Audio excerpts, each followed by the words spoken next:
सेप्रेस्टी restaurant में ये आजकल का मामूल है। सैकड़ों की तादाद में भूखे ग्राहकों के लिए खाने की तैयारी। यहाँ सिर्फ ये एक चीज़ है जो नहीं बदली।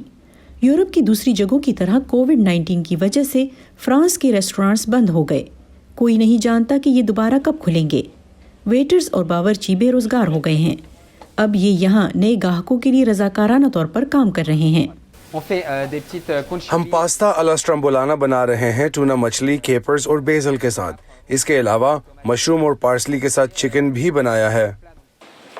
ये शेफ मुश्किलात के शिकार फ्रंट लाइन वर्कर्स के लिए हफ्ते में 3,500 खाने तैयार कर रहे हैं। इनमें न सिर्फ सेहत का अमला बल्कि पुलिस, फायरमैन और कचरा उठाने वाले भी शामिल हैं। ये लोग मुफ्त में यहाँ काम कर रहे हैं। हमें रेस्टोरेंट का काम पसंद है, हमें खाना पकाना पसंद है। हम घर में रहकर महज इंतज़ार नहीं कर सकते। हकीम गावी के रेस्टोरेंट्स की चेन ने मुफ्त खाने की माली इआनत के लिए $60,000 से ज़्यादा रकम अतिया की है और निजी अतियात की शक्ल में $11,000 मजीद इकट्ठे किए हैं। हमारे रोजमर्रा के कामों में इससे हमारी मदद होती है, लेकिन हमें अच्छा महसूस होता है।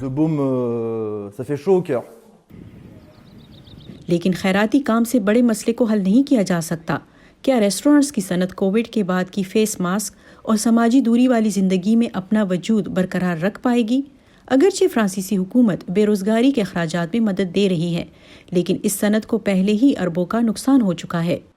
हकीम गावी के रेस्टोरेंट्स के कारोबार को एक दिन में $1 लाख से भी ज़्यादा का नुकसान हो रहा है, लेकिन उनका इरादा है कि जब तक सब कुछ मामूल पर नहीं आ जाता वो डिलीवरी सर्विस करते रहेंगे ताकि लोग यहाँ खाना ना भूलें। हम मरे नहीं, हम जिंदा भी नहीं हैं, हम कहीं बीच में हैं। ये एक मसनूई कोमा है। फिर भी हकीम गावी और उनके बावर्चियों को नहीं लगता कि बाहर खाना खाना ख़त्म हो चुका है। उम्दा खाना फ्रांसीसी शनाख्त का एक हिस्सा है और तख्लीकी सलाहियत इनके तिजारत का, और इन्हें यकीन है कि किसी दिन गाहक वापस ज़रूर आएंगे। लीजा ब्राइन की रिपोर्ट के साथ Nilofar Mughal, voice of America.